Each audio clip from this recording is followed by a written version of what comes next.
Hello, Ned. My name is Nata Eremina, and I work this Aphrodite's garden. And I'm very glad to see you today as one of the living CTOs. And we will talk about how we can do life, our city, and everything around you. Please tell me about you. Told me about your main experience and competence and the thing, etc. Sure. Well, first of all, I just wanted to say that I really appreciate the invitation to play with you folks. I love that you are bringing together this um, sort of this really international community. Cyprus is. I will talk about myself, I promise, but I just wanted to say that I.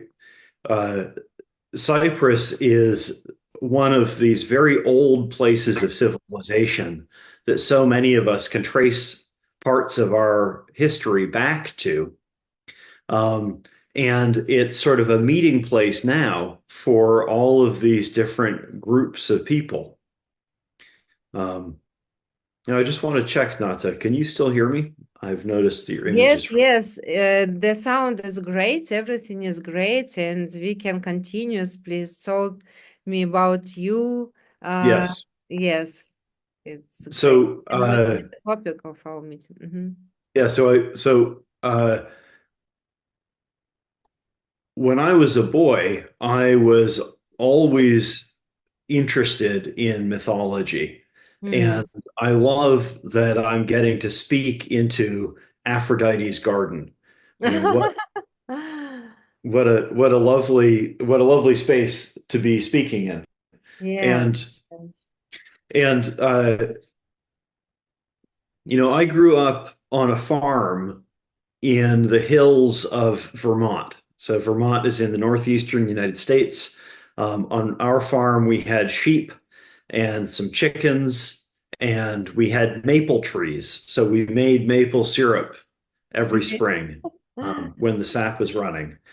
And so I grew up in this place that was well, I was a farm boy. I was a very nerdy farm boy. I spent all my time in books, but even nerdy farm boys spend a lot of time outside.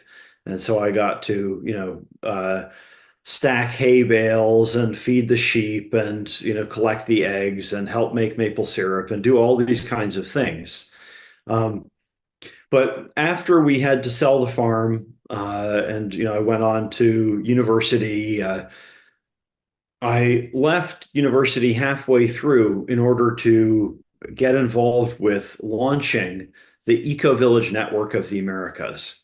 And this was the first major professional project that I was really able to complete. And this, as the youngest co-founder, um, for some reason, they decided to give me responsibility for leading on developing organizational structure. Uh, and so I worked with people, maybe because I was so enthusiastic about it and was reading all the current books on, you know, uh, living systems and learning organizations and all these sorts of things. So uh, a lot of the 1990s I spent involved in the sustainable communities movement, the Eco Village, with the Eco Village Network of the Americas, the Global Eco Village Network, and the different intentional communities networks that are actually quite strong in North America. Um, and after that, I sort of drifted out of that work for a bit. Um, Started working as a life coach after a 2-year apprenticeship. Um, then fell in love with somebody, a British woman, and came over here to England and brought sociocracy here to England, here to the United Kingdom, and got involved with the global sociocracy. Sure. So I got involved with, first I brought sociocracy to the UK in 2007 with my mentor, John Buck, and then got involved with the global sociocracy movement. Um, Worked for a while in international development with a tech nonprofit. So we were building websites for African finance ministries, or I had the pleasure of teaching social entrepreneurship to young women who were just leaving school in rural Zambia. A bunch of lovely projects. And then we launched the organization that is my current business, a Fairer Society, which is a British small worker cooperative that runs on sociocratic principles. Um, and then in 2020, I got pulled into the Sociocratic Neighborhood Circles project. Um, so when my co-founders and I created a fairer society, um, our company in England, one of the things that we were really inspired by was the eco-village movement and the co-housing movement. A fairer society is a business that is focused on community development and transformation, organizational development and transformation, and personal development and transformation. And one of the main projects that we were working on was helping groups of people to create co-housing for themselves. But we were very inspired by a movement in India that has been going since the 1970s, called the Neighborhood Parliaments movement. And we saw that what had worked so well in India was something that we could use to some extent in our co-housing development practice. But in 2020, we were invited to participate as partners in a trans-European research project, which was looking at how do we translate what has worked so well in this neighborhood parliaments movement, and I will talk more about neighborhood parliaments, um, into a European context. Because even though there are some human universals of organizing that work really well for most humans, most places, uh, there are still very big cultural differences. And if you're going to translate something that works well in one area into something that can work well in another, you have to look for local patterns that have been shown to be effective. So Sonic, or sociocratic neighborhood circles model, was a way of translating what's worked in southern India for about 400,000 different communities to something that can work well in Europe and North America with, more wealth, more financial wealth, um, more infrastructure, but much less time and much less fabric of community. So we spent a few years in that project and released the Sonic Handbook in 2022. And for the past few years, I've continued my own organizational development and transformation work, but also really uh, poured energy into bringing Sonic out in the UK, across Europe, and elsewhere in the world. Um, so there's my brief biography from the hills of Vermont to the green hills of southern England, but all the while really interested in what can allow us to thrive together as humans. And I'll say that my own calling, my own life purpose, is to support the global transition from toxic ways of being powerful, which is pretty much the norm that we've all grown up with. There are some bright spots. I'm sure you can think of times in your childhood when you were deeply respected for who you were. We've all had times of collaboration, great teams we've worked in. But if we look at our institutions, mostly those are organized around toxic power. And so I'm here to support the transition from toxic power to healthy power. So my life intention is to be one of the supporters for this transition. It's happening whether I'm here or not, but I am devoted to supporting it. And so that's me, that's my work, that's where I'm coming from. Ned, thank you very much for sharing. It's very interesting because you talked about the global problem, and you always focus on the w- very big opportunity to bring people together, because in our world we can't do something just alone. We should to be together, and I think it's maybe the main knowledge when we need to understand and use and practice. It's very important. And as you told about the global project, that's I think it's very interesting that you can be involved on them. It's you are really happy as a professional. And today I would like to talk about some cases, maybe the cases that everything was broken and after that get up, and about the instruments, about tools, how we can use it. It's Hmm. um, as I know this topic, I think the most important things first is the rule, or maybe first maybe it's a great idea, missions and inspiration when people would like to come to be involved. The second step is the rule, because very important to how we can work together. And if we have great idea but we don't have any rules, anything happens. And two more questions, and how to start. It's very important. So I have idea, and what can I do? Maybe you can give us some advice step by step. What can we do?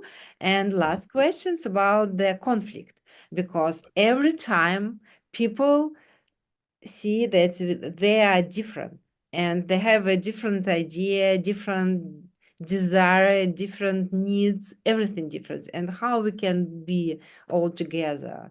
And I think it's four main questions: idea, rules, first steps, and conflicts. How we can escape from them.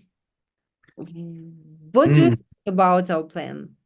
Yeah, well, boy, I don't know which order to answer those in. But I think I want to start with the country, if that's okay. Great, Um, great. and then work back a bit. Um, Yes, great, great. Because the main idea, our idea, we live in Cyprus, yes, and we would like to bring in Cyprus something, some love, and some new ideas. Cyprus is a great place, and Cyprus is always wants to see new ideas. So mhm. that's why it's great ideas to talk about the countries. Okay, wonderful. So, uh, I'm going to get to this thing of talking about communities and organizations, and and I want to end up getting very granular, focusing on one street, one team, just the very small scale structures. So we will get there. Um, but the reason that I want to talk about countries is, obviously, we live in this world of the nation state and this world where we have these different wars going on. The past century was filled. We had two world wars. We had the Cold War, and everything in our lives is shaped by these different nation state governments. And uh, you know, some people feel some fear now about what might be happening between the different major powers in the world. And are we on the edge of another larger war that could escalate out from the hot spots of conflict. Um, and for some people, unfortunately, sadly, really for millions and millions of people, that's already here. So even though, I'm very fortunate living here in Southern England, that mostly it's not impacting me. Uh, I have family in Israel and I have friends in the Ukraine and friends from Russia. And I have uh, loved ones and friends in Taiwan and China. And there's all of these hot spots where people are suffering right now, and have been for many years. So it, my mother took in refugees, Tibetan refugees, uh, when I was a teenager. And so I'm very aware personally, firsthand, of the challenges that Tibetan people have faced in China and coming out of China. So how do we deal with these with countries? Some people, I have friends who are anarchists who would say that a country, if the moment you have a nation state, you must have oppression. And with that oppression comes all the other evils that we have. We need to destroy the nation states. Um, I do not believe that at all.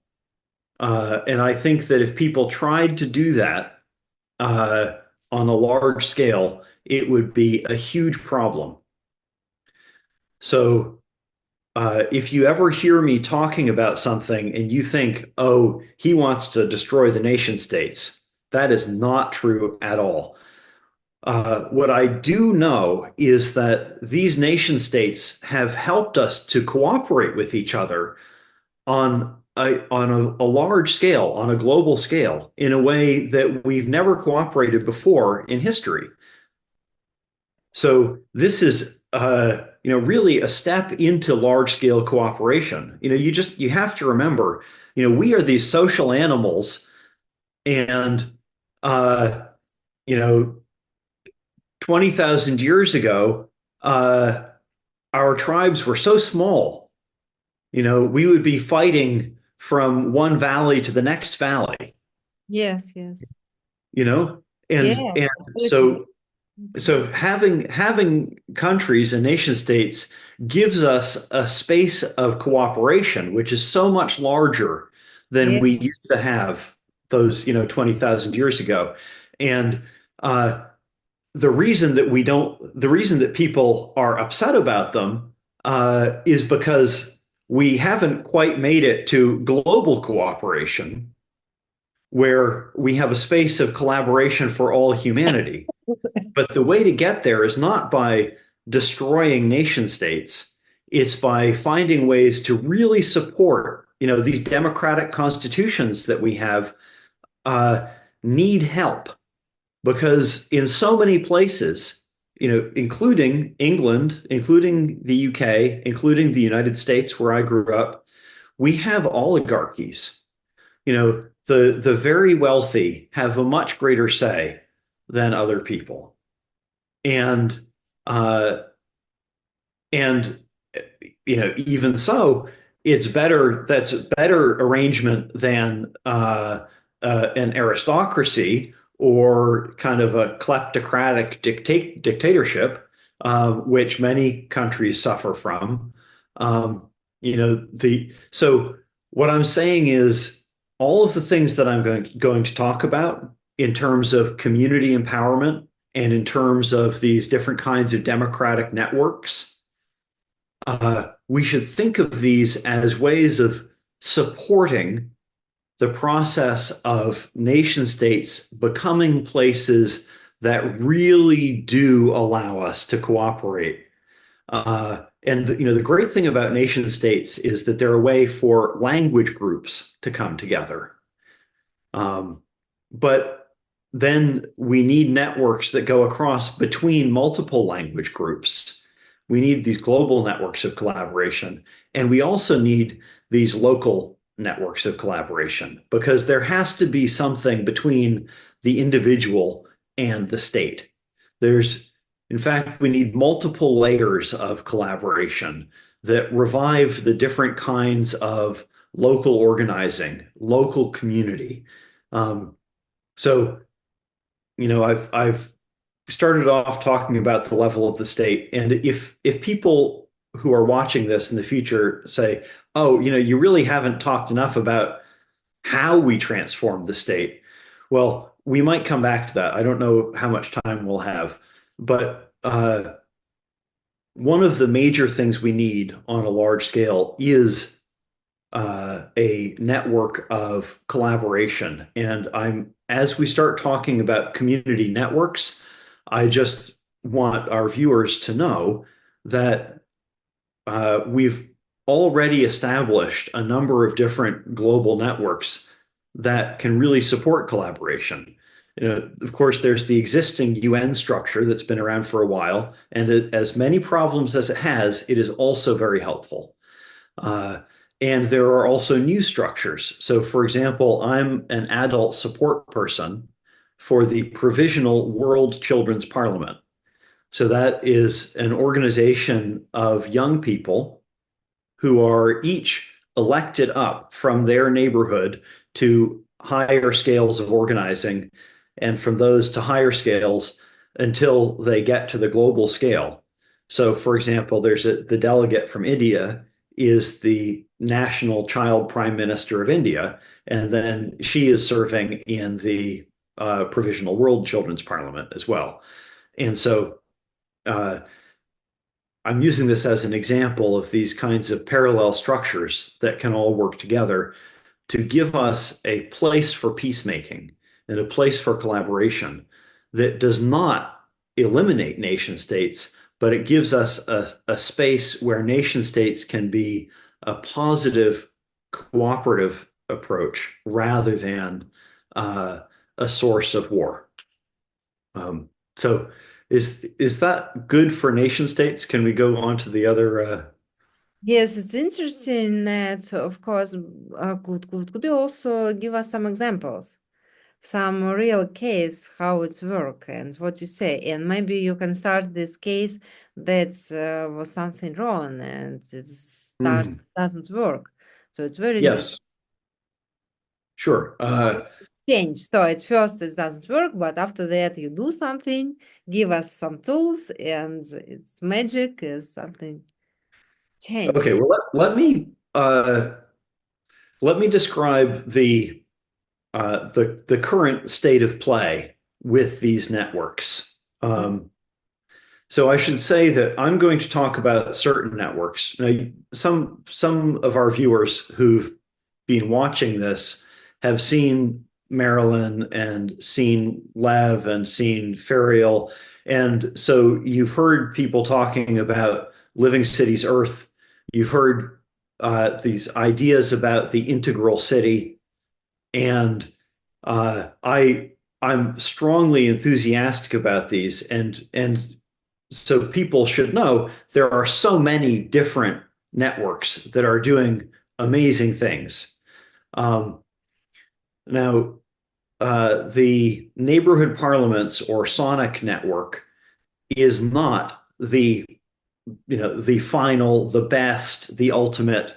It's just one network among others, but it does provide a framework of governance Mhm. that can allow different networks to collaborate with one another in a space of the possible.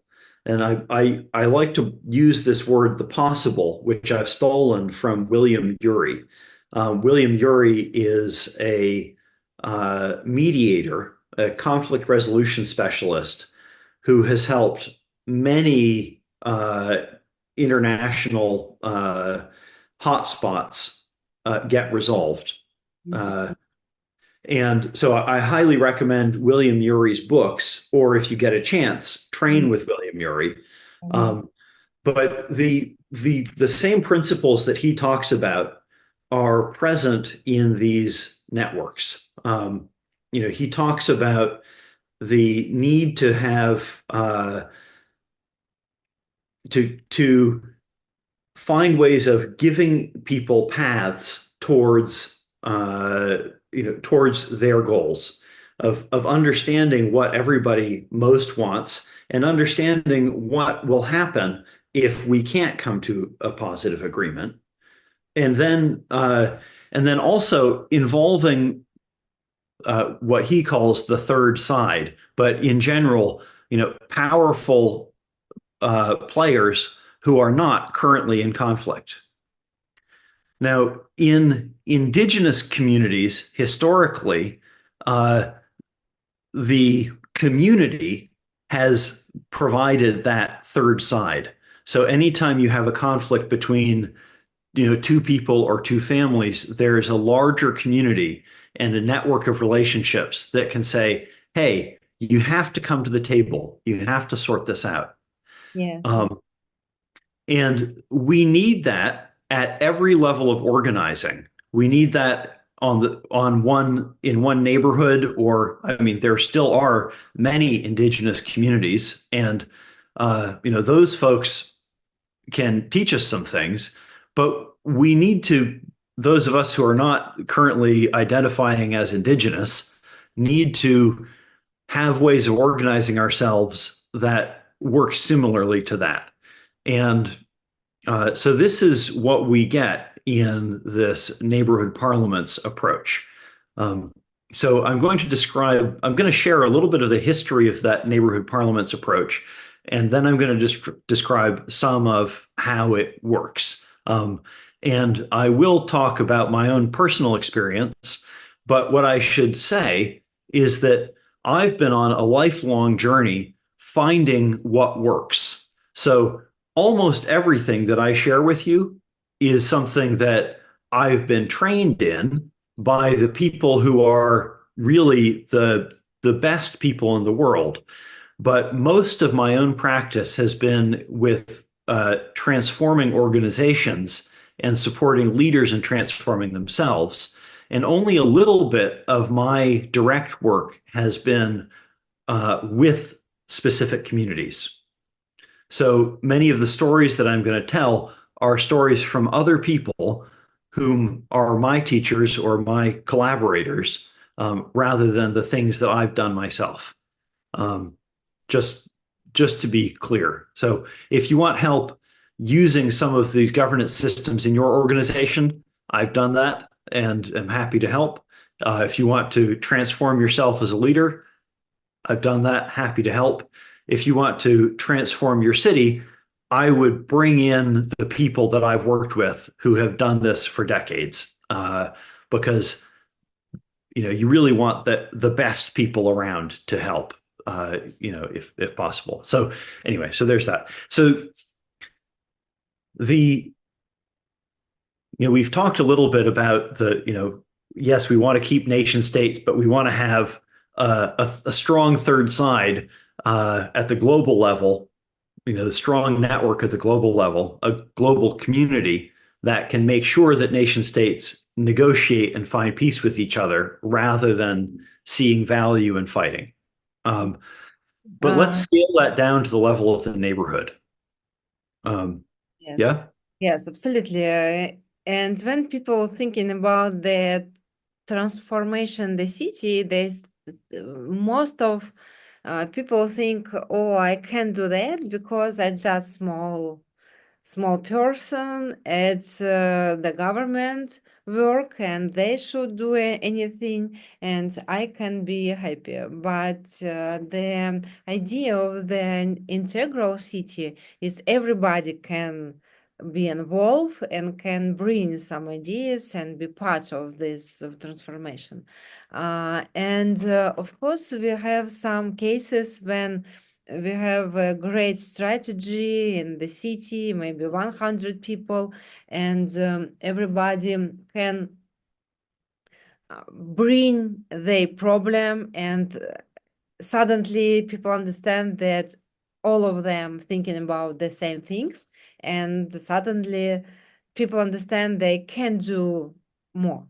But for example, often people come to this strategization session, but after that, everybody start to do their own job, their own, I don't know, routine, and they said, "Oh, I don't have enough time. I don't have enough energy to be participate."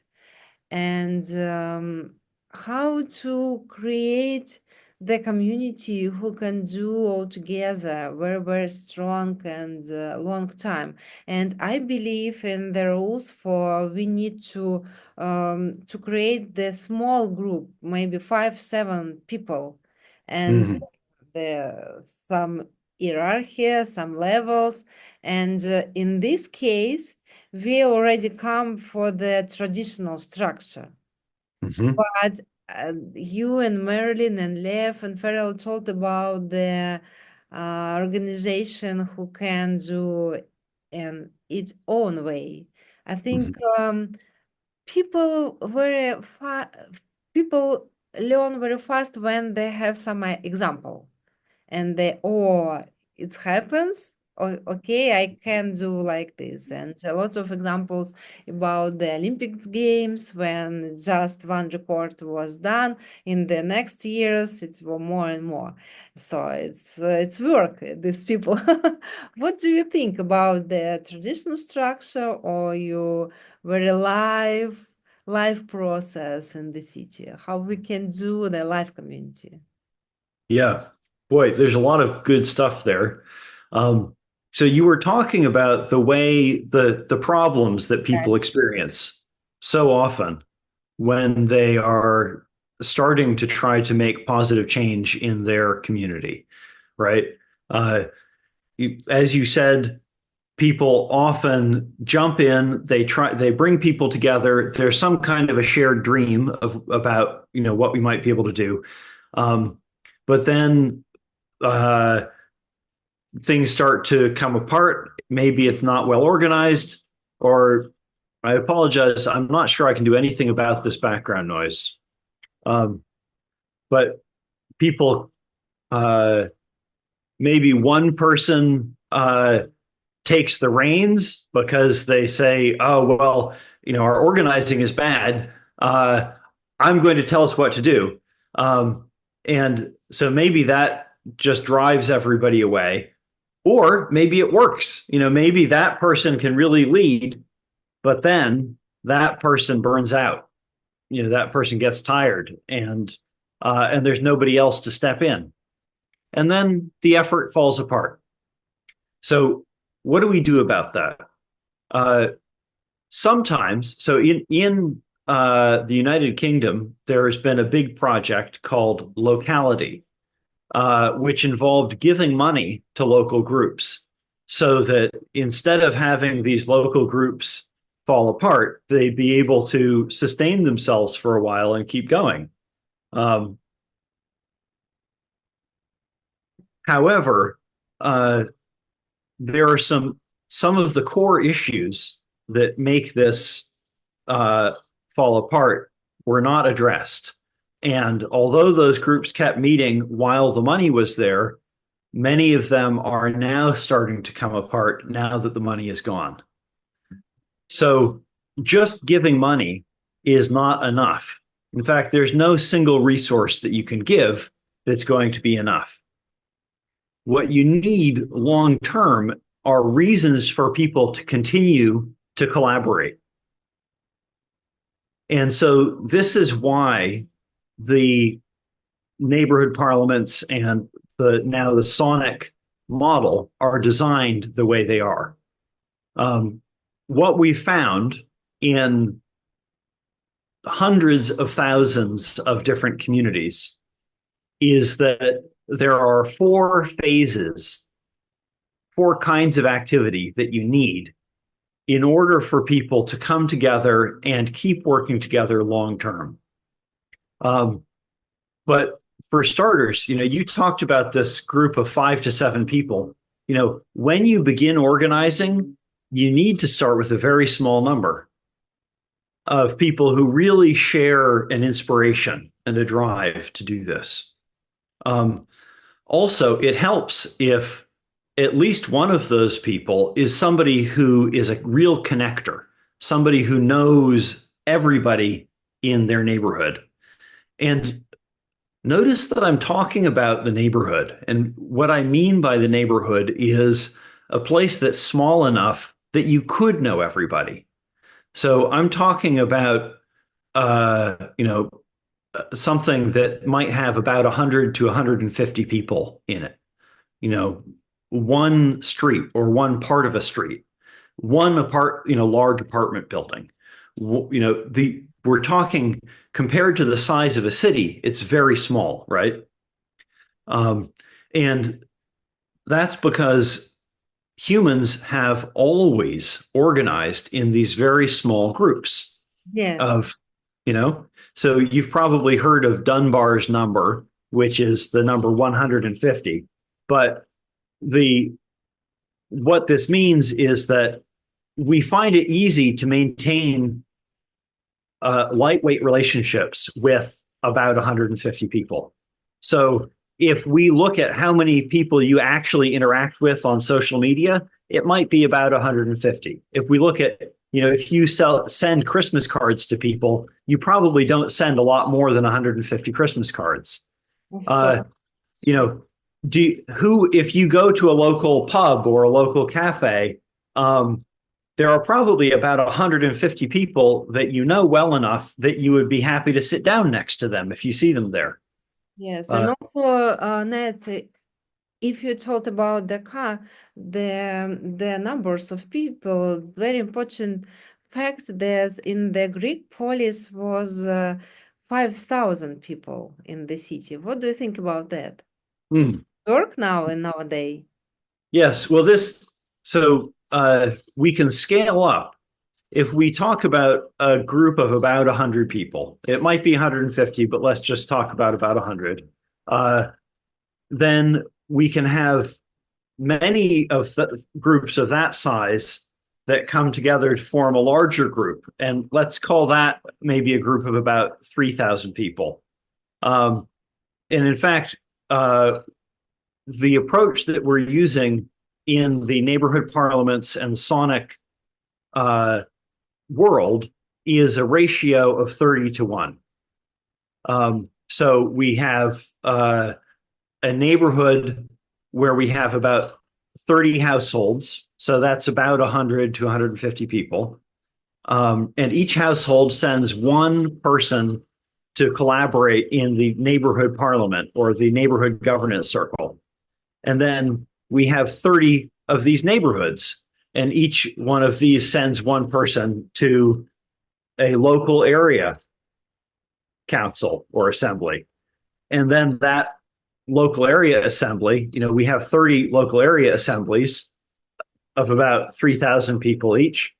And each of them sends a person to a town assembly. So, for example, the place where you're hearing all of this noise, I'm in the town of Hastings in southern England. And this town has about 90,000 people. And so this is just the perfect size for that kind of organizing, because we can have groups of 100, then groups of 3,000, and then groups of 90,000. And then if you keep on scaling it up, you go up to 2.7 million next. Now, that doesn't mean that we have to be tremendously rigid, but it's easy to organize a group of 30 people to work together. And so if you have a local, a neighborhood assembly of 30 people, then that group can collaborate. And I'm not going to sort of teach you the decision making script or exactly how to run a meeting today. Although that information is available online, and I can recommend books to get it from. But the key thing is that in each neighborhood, we can have a group that's working together effectively, and then at each level of scale above, you can scale up to connect these different neighborhoods, to connect these local areas, to connect these towns, and and then to connect these countries and to connect these continents. And so we can have a global system that goes from the neighborhood to the level of the globe uh, through this network of collaboration. So uh, let me talk a little bit. I said that there were these four processes, and these four processes that you want to have happening in your neighborhood also are the way that we start organizing. Mhm. Okay. Uh, so Proceed. so if you want to start organizing your neighborhood, uh, then start with the social process. You want to start by just connecting person to person. Um, this is a really heart-centered thing. It's not about our heads. Mhm. Uh, it's really about and so it's perfect that we're here in Aphrodite's garden. Um, because, as our viewers probably know, Aphrodite is the goddess of love. And so this is not just romantic love, it's, love for our neighbors. Yeah. It's And so the way that we get there is we throw parties. We might invite people over for tea. We might invite people over to have a drink. We might have a street party. We might have a garden party. We do things that create these human connections, human social connections. And as we're doing that, we get to know each other. We ask, what are your dreams? What are your challenges? What are the problems that we have here in our place? What do you wish we could be able to do? And so as we begin to create this web of connection, now I should say there are a number of places people can go. If you're a British person viewing this right now, you could go to the Camarados organization, to which provides helps people set up spaces for connection in their community. You can go to the Big Lunch, which is an organization which helps people organize street parties in their community. And I'm sure the same is true in Cyprus. And in fact, you folks might be willing to help people do this on their streets in Cyprus. I don't know. But in many places, you can find organizations that will help you to do this. So it doesn't have to be just you coming up with this from the start. Uh, but the key thing is that once you've begun connecting socially, already all of the other good things in that you want to have happen will be easier. People will already be doing those things. Somebody will come to the street party and will say, "Oh, I've really wished I could have help gardening." And somebody else will say, "I've been wanting to start gardening, but I don't have a garden." And next thing you know, you have a little gardening group. So just creating the space for social connection already is a very positive thing. And the next step is to start creating a map. Mm. Okay.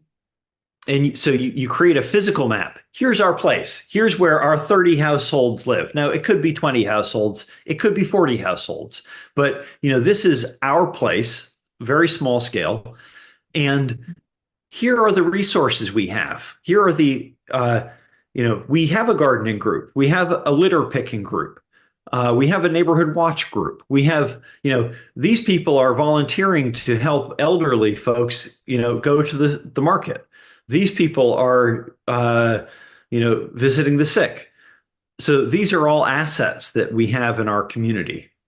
And then you can also write down some of these dreams that people share, or some of the challenges or problems that people face. Oh, this road has, is in horrible repair, or the bridge, we need to have a bridge over this stream, or our kids have nowhere to go after school, and and we're worried that they're going to get into trouble. All of these things you can put in the map. And this gets us into the second phase. So the first phase is social connection. Now, you want to go on having social connection. We're not suddenly like, okay, now we've got people together. Who cares about human connection? No, human connection, this is the foundation level. This is the Yes, foundation. it's always work. Yeah, exactly. It's really the most important thing. Um, everything else comes from that. But then the second level is when we start to do projects together. And if you've mapped out your resources and you know, oh, here different people are doing these things already, and you've mapped out people's dreams and people's challenges, then you'll know, hey, people are organizing to meet these needs, but there's another need that's not being met. So maybe that is something for the children, or maybe that is something for the elderly, or maybe it's something else. Maybe there's an economic issue. People don't have enough work. Uh, maybe there are people in the community who are just barely getting by.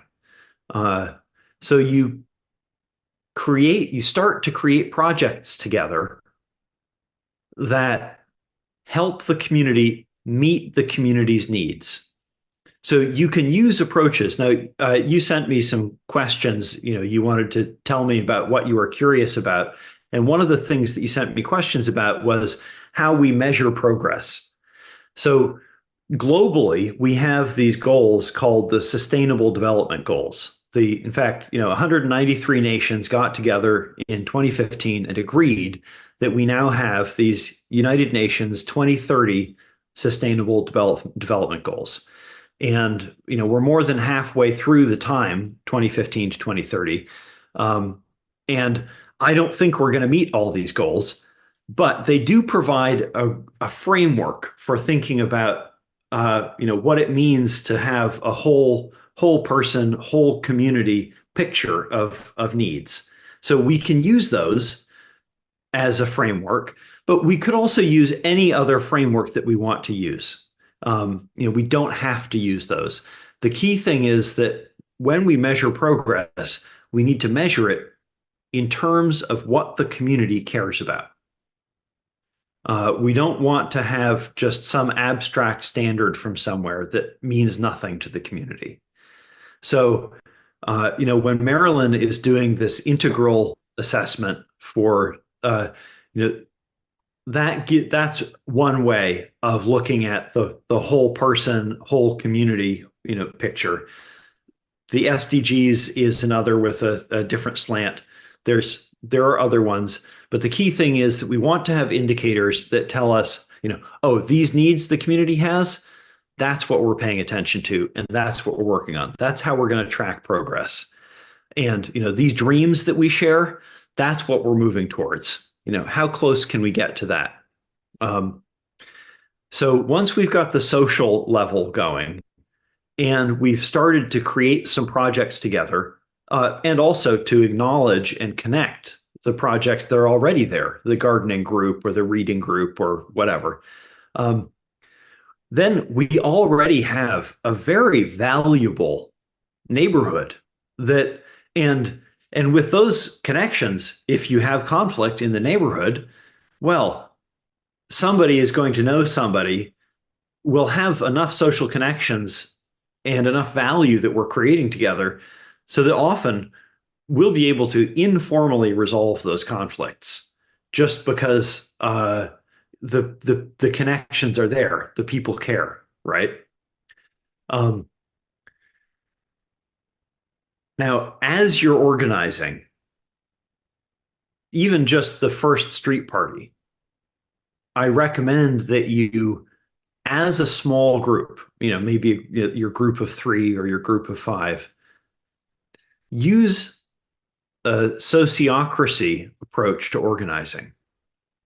And what that means is that we're going to hear every voice when we make decisions about how power works between us. So when I say how power works, that can be confusing. So let's think of working together as being like playing a game. So if we're playing a game together, the game has rules, and we might play different roles in the game. So the decisions about power are when we change the rules of the game or even decide what game we're playing in the first place, but then we decide what the rules are going to be, or maybe we change the rules together. When we assign roles, when we say, okay, you're going to be the banker, or you're going to start in this starting position or play that character or whatever. Um, so in organizational life, if we have somebody who's the treasurer or somebody else who's the group facilitator or the education officer or whatever, um, it's these are decisions about power, right? We're delegating power to that person. So we're either making the rules together that define what powers we all have and how we're going to work, or we're delegating specific powers to particular people. So those things are decisions that we make by consent. And so in this case, consent doesn't mean that everybody agrees it's a good idea. Hmm. That's, there are some kinds of consensus decision making where everybody has to agree that it's a good idea. But it's rare that we have something in the real world that we all agree is a good idea or, the best way for us to move forward. So with sociocracy, we don't require that of ourselves. We have it's a little bit like improv theater. We say yes, and we agree that we're just going to move forward. Anybody suggests an idea for an experiment we can do, we will say yes, as long as we can afford to try it. So what we need to agree is not that it's a good experiment. It might, you might have an idea that I think is horrible, or vice versa.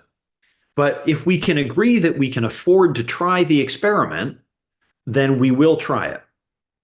So often this means, we can't try everything all at once. So we can maybe only try, one new experiment at a time, or maybe a small number of them. But every time we elect somebody to a role, we look at that as being an experiment. Every time we change the rules, we look at that as being an experiment. And we always check to make sure, hey, does anybody see a reason that this is going to be too risky or too costly for us to try it? If somebody sees a reason, hey, we can't afford to do that, that's going to set the house on fire. We want to know. So this is not a majority rule system where if 51 people out of 100 decide that they want to set the street on fire, okay, well, 51 people said we're going to set the street on fire. No. If one person says setting the street on fire is not acceptable, that's too risky, then we'll say, okay, we hear you.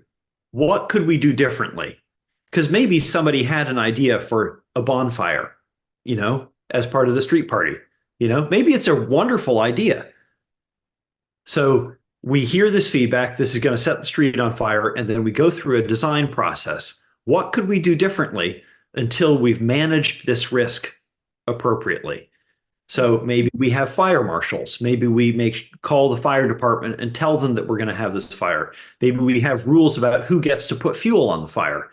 And we get to the point where we can agree, yes, this is safe enough to try. It's good enough for now and safe enough to try. And then we try it.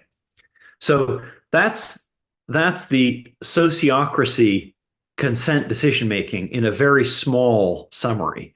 But we don't make all of our decisions by consent because most of our decisions are made, it's like we've designed the game, now we're going to play the game. So, if you're the education officer, you get to decide what education is going to be taught or how we'll recruit people for the schooling or what all the things that we've said are part of your job. You get to do that. You don't have to ask everybody to decide for you every time.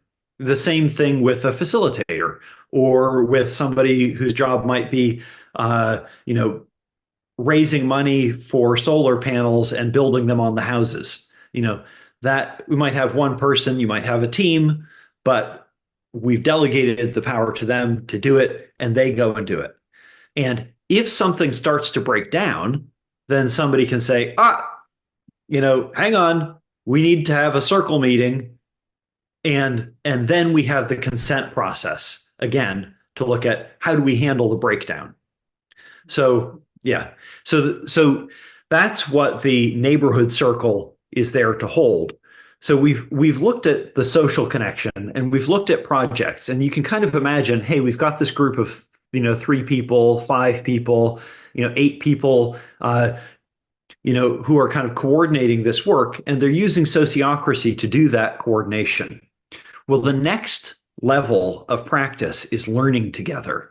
And this is where we start to get into the issues of the nation state. Because all of us went to school, maybe not all of us, most of us went to school.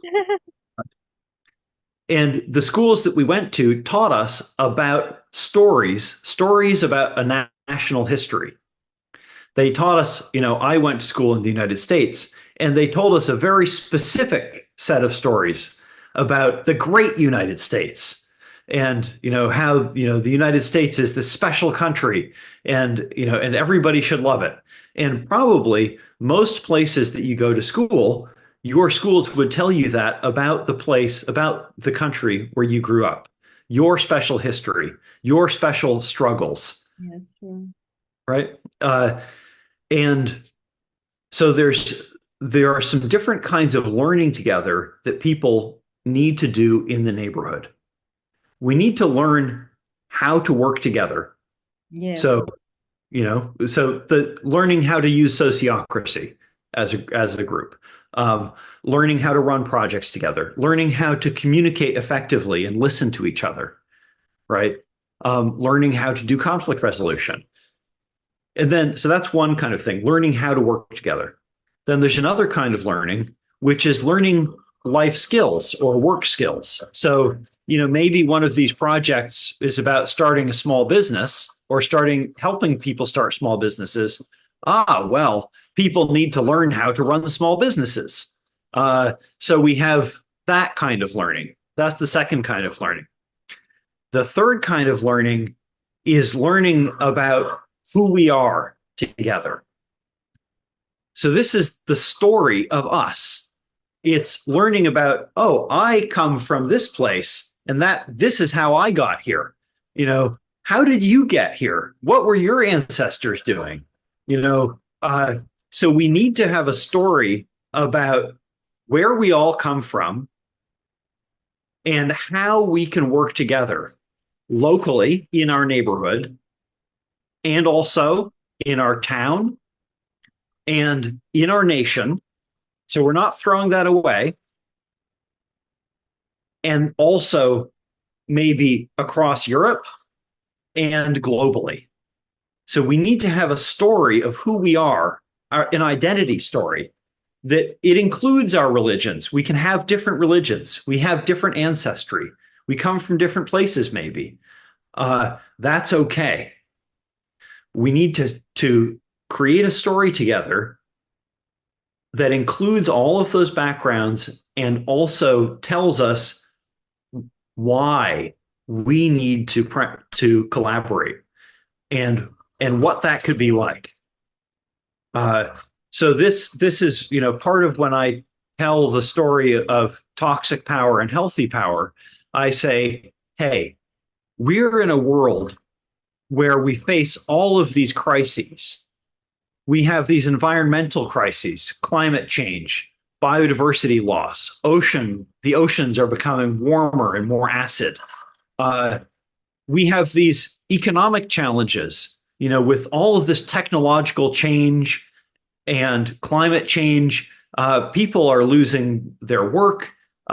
People need to find new ways of finding their livelihoods. And we have these cultural challenges of migration and people coming from different places into, all of these different things, and these different things run into each other. And, every time we have people getting poorer, then we have more conflict. And when we have more conflict, we have more migration. And when we have more migration, then people are, economically disrupted and they're poorer. And, all of these things feed each other, right? So this is what some people call the poly crisis or the meta crisis. But the key thing is from my point of view, it's all about toxic power because these are uh, all of these kinds of crises are driven by people taking short-term solutions that make other people poorer or other or they harm the power or well-being of other people who are involved. And so really this polycrisis is a global story of toxic power. It's all about helplessness and selfishness that's created by people trying to look after themselves, but it's in a way that's self-defeating. And the more we do, the worse it gets. However, there are healthy ways we can be powerful together. So I've just been talking about this neighborhood level of that, and there are larger scale organizational ways of doing that as well. Um, but so healthy power is any time that we can act powerfully, anytime we can act to meet our own needs or accomplish our own goals in a way that increases the power and well-being of everyone involved. So that means that if I'm burning myself out, I'm harming my own well-being. That's not healthy power. If I'm making money in a way that hurts my neighbor, that's not healthy power. But if we can create these collaborative enterprises in a way that increases the power and well-being of all the people involved and the environment, the ecological systems that we rely on. So this is the regenerative economy, the circular economy, green power, emissions, negative, carbon negative power generation or manufacturing, these kinds of things. Then if we can do that, then the more powerful we get together, the better off everybody is. So that's what we're engineering here. And we need to have a story about that so that people can go, oh, that's possible. Yeah, it's very You important know, example. yeah, Yeah, like you just to know, make a precedent that it happens already and we can repeat it. It's very important. yes, yes, exactly. So there are so many wonderful examples of this, but in every neighborhood, we need to do this kind of learning as well. Uh, so that's the third thing. We've got social, we've got projects, and we've got learning together. Now, if you're doing all three of these things in your neighborhood, people are going to feel like, wow, we've got something really special happening here. Yeah. Um, and there are examples of this all over the world. This is, I'll go back and tell a little bit more of the history. But, for me personally, my first connection with this kind of process was in the Eco Village network. So, I went and visited different eco villages in the 1990s and mostly in North America. And I saw these things happening that I'm talking about right now. The social connection, people doing projects together, people learning and having the story that includes local collaboration and larger scale collaboration and global collaboration. And people's lives were going so well in these places, such wonderful quality of life. Why, if you look at co-housing communities in North America and across Europe, anytime somebody can buy a house in a co-housing community, that house is worth at least 25% more than other similar houses nearby. Why? It's because people are buying into the community because of this value that's being created. So once people start to have these experiences, they go, oh, this is great. This is something that I definitely I care about this in my neighborhood. That is when you're ready for the fourth activity, which is inclusive governance. Mhm. So the inclusive governance is when you invite every household to nominate somebody to steer these activities in the neighborhood. So if you go to people who are doing citizen assemblies right now, and they're starting with some kind of inclusive governance. That's wonderful, but it costs a lot of money and people burn out because you don't it's governance in a vacuum. They're starting in the wrong place, in my opinion. If you do the other three things first, you've created this space that people really strongly value. And then putting time into steering it makes sense, right? People know that, oh yeah, I want to have a say in what projects we do. I want to have a say in what kind of learning we have access to. I want to have a say in what kind of parties we have. Uh, so then you have this a strong reason for people to be involved long term, and then you can have a lasting community. So there are so many examples of this in in Europe and North America. Many of these examples are eco villages, intentional communities, co-housing communities. But more recently, there have been more of these neighborhood circles coming into existence in neighborhoods that were not originally intentional. Um, so I know I've been talking and you've been wanting to say something. So I apologize for monopolizing the conversation. What? Thank you very much for the sharing. And I would like to ask you for the second meeting because we just tried to understand many important things.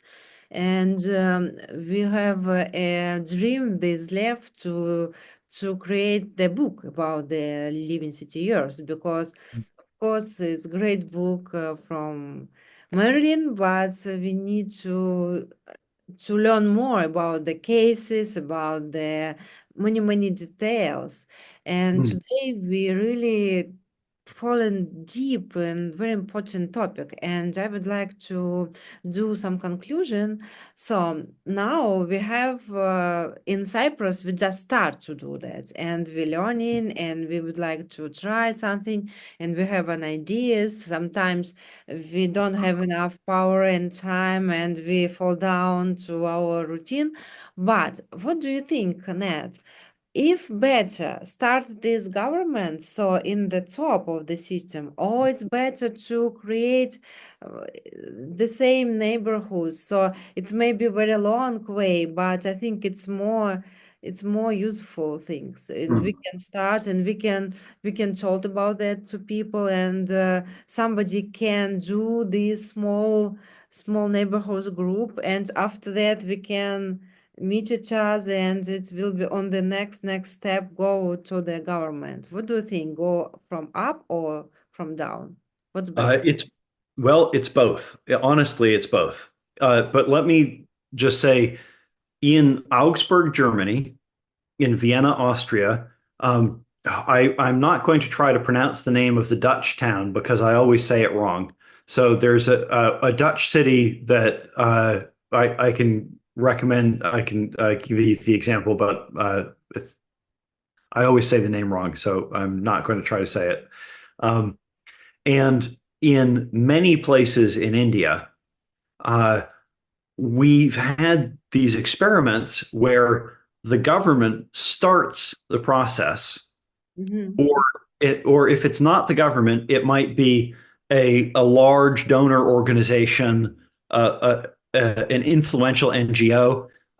Actually, in Tamil Nadu, in southern India, where this whole movement started, uh, it was the Catholic Church that first began doing this, and then next door in Kerala, it was the Kerala Communist Party. It's so these it doesn't matter if you're Catholic or you're communist or what, Yeah, or if you're the government, but it's so valuable to have a big sponsor for this yeah, kind of. yeah. Uh, and so I absolutely do recommend, if you can, uh, you know, making an agreement with a large organization, because then what that can do is you create a collaborative network at the level of, let's say, the city, um, and you provide training and support to people who want to work in the neighborhoods. Yes, yes, great ideas, really great idea. And then in the neighborhoods, people organize, and then it's bottom up because, like I was describing before, as each neighborhood can come together, they can choose somebody by consent who can serve in the next level up, and from there to the next level up. So you're both going top down organizing and bottom up organizing at the same time. And that's also a key part of using sociocracy in any kind of organizing, which is that we always want to have a combination of bottom up and top down. There's a huge amount of value in each of them, and if it's just one way, then major problems happen. If it's just bottom up, then you have coordination problems. Everybody goes in different ways, things fall apart, you have unnecessary conflict. If Great. it's just top down, then local needs are not met. It's oppressive. People's voices are overruled. You need both. Yes, yes, very important. I think we have a great session, and thank you very much for your knowledge and for your experience. Very deep, deep knowledge and a bit practice, really practice way. And Hmm.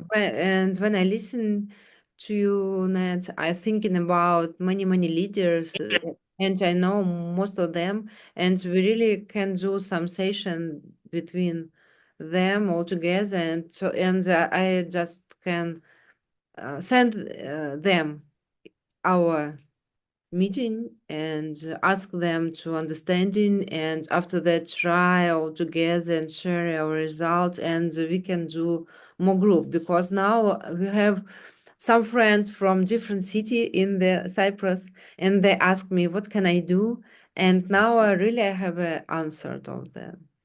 Yeah, and I so first of all, any leader who is interested in healthy power, in leading with healthy power, Yes. um, in their organization or in their community, I'm very happy to talk with them. And I would love to talk with a group of leaders. I would love to do Great. workshops, training, or just support the conversation. Now, having said that, part of what I love about being a co-founder of Living Cities Earth is there are so many other people who have these profoundly interesting life stories and who've done incredible work. And so, even though, from my point of view, this sonic approach gives a framework, a governance framework that can include everybody, uh, the everybody that I want to include means being able for, once people are setting their own objectives and saying, oh, this is how I want to lead, this is my vision for this community, then I want to introduce them to my co-founders who have so much experience and so many resources, whether it's green infrastructure development or peacemaking between gangs and police departments or spiritual practice or creating local community economies or whatever. Being able to bring all of these different uh, gifts into the space once people are able to really hold the space together and own it and say what they want. That's uh, that's what I'm excited about. Great. Thank you so much for meeting. Thank you, Ned.